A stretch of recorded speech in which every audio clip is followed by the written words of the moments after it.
everyone. Okay, so this story is called I Sold My Soul for My Daughter. For this is the last time I will write. I made a terrible mistake. All I wanted was my daughter to get better. My daughter has been bedridden for months after my wife and I found out our daughter had ponemia. Ponemia? Her condition got worse over the time. The doctor said that she wouldn't last a year. I tried everything. I tried other doctors to help my daughter. I prayed to every god.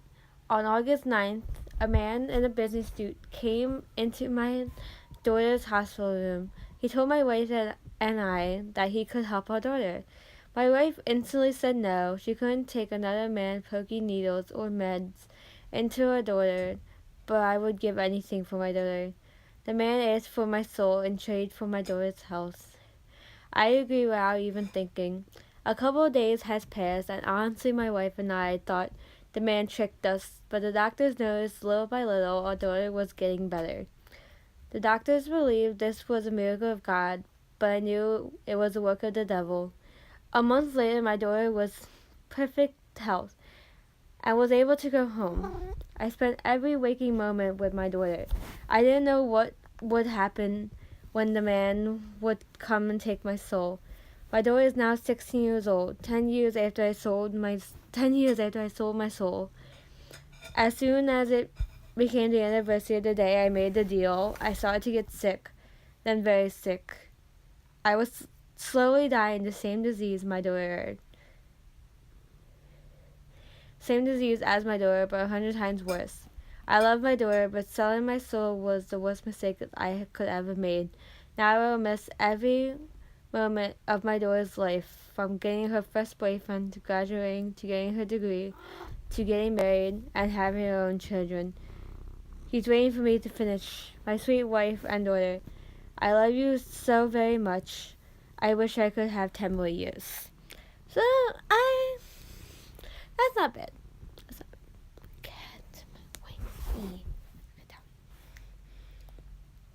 bad. Okay.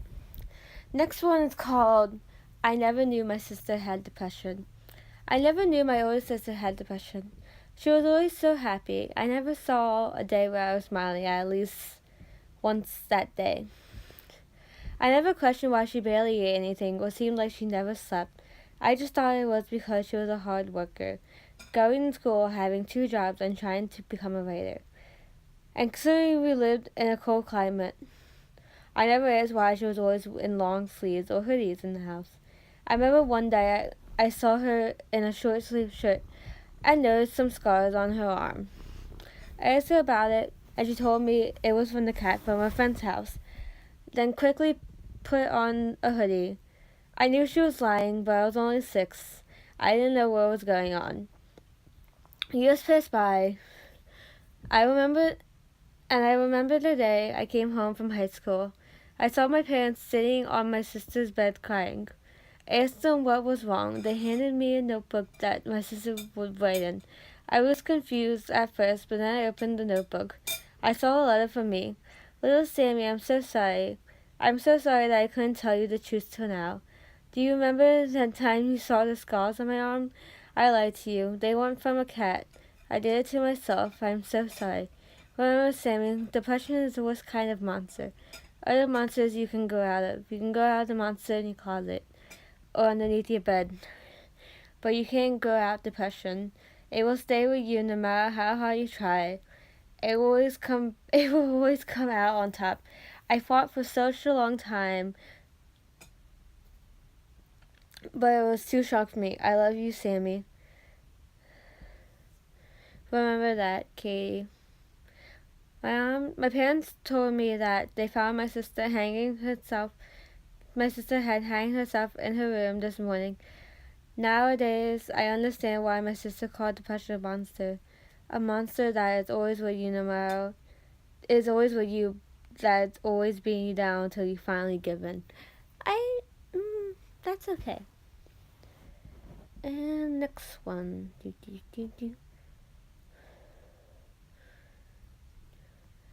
In Duck. I don't really like this one. Have you ever been in the pitch black dark? Have you ever been in a pitch black dark? Probably not. I have. You would think that it's just dark. There's nothing wrong with the dark. But there is. The first time I was in pitch black dark, I was camping with my father. I wasn't big on the outdoors, but my father was big on the outdoors, and this was his last camping trip. We went camping. We went to camp in an old house woods. That doesn't make sense. First night we were there, things were perfectly fine. The second night I swore I heard some scratching on a tent, but my father said it was just bear. The third night it got colder by a few degrees than it should be in October. The fourth night I heard the sound of a woman sobbing. I asked my father if he heard the sobbing too. He told me he hadn't seen any woman come into the woods. He told me to stay in the tent while he went searching for the sound of the woman sobbing.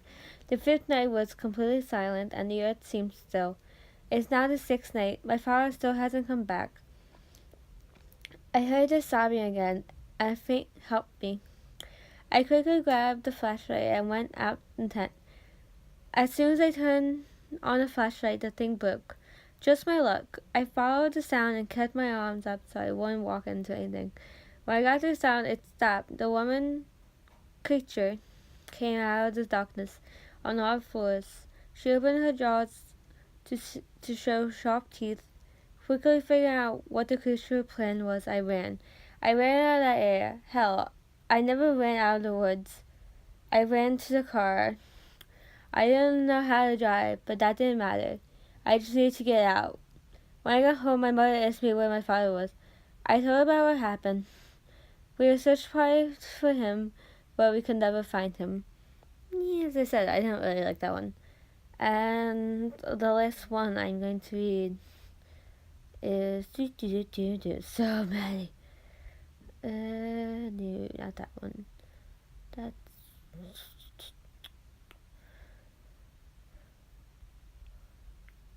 trying to look.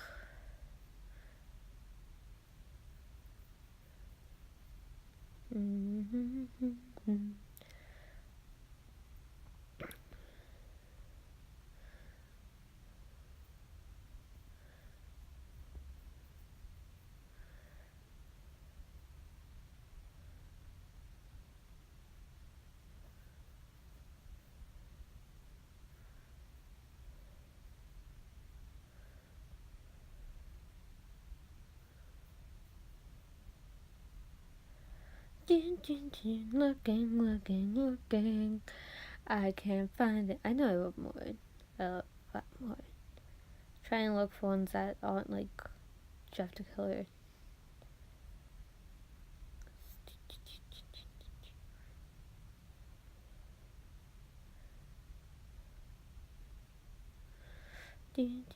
Oh my god, that was so many factions.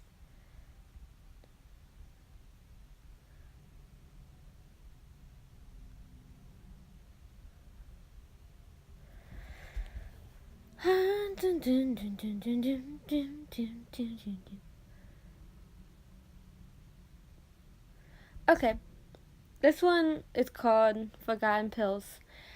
I'm out of pills, Meg said. Meg's roommate, Ruby, looked at her. I told you to refill them last week, Ruby said. I was at work all week, Meg said. Ruby sighed. I'll be fine for one day, Meg said. I can pick them up for you, Ruby said. I'll get them when I'm done work, Meg said, walking out the door.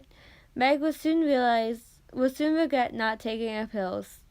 At work, Meg kept hearing her name being called when no one called it. Meg thought it was nothing. Meg started to see shadow creatures. You see that shadow, right? Meg asked her coworker. Are you okay, Meg? The coworker asked. I'm fine, just didn't take my pills today, Meg said. I can watch the store while you run over to get them, Meg, coworker said. Thank you, Meg said, running out of the store. On the way to the pharmacy, the shadow creature seemed to get closer to Meg. The closer it got to her, she screamed. Get away from me, Meg yelled. Meg felt the creatures on top of her. Suffocating her, Meg felt someone touch her. Get away, Meg yelled. Are you okay? The stranger asked. Meg took a deep breath. The shadow creatures moved away from her. I'm okay, thank you, Meg said. The stranger helped Meg up. Thanks again, Meg said. Meg quickly ran to the pharmacy. She picked up her pills. Meg took her pills, but she was still seeing the shadow creatures. Meg went back to work and told her coworker that she wasn't feeling so good, and she was going to call it a day. Meg went home and relaxed for a while. Meg, while waiting for her medicine to kick in. It's been hours now, and Meg was still seeing the shadow creatures in the corner of her eyes. So, that's okay. So I'm gonna read probably 4 more tomorrow. So, bye.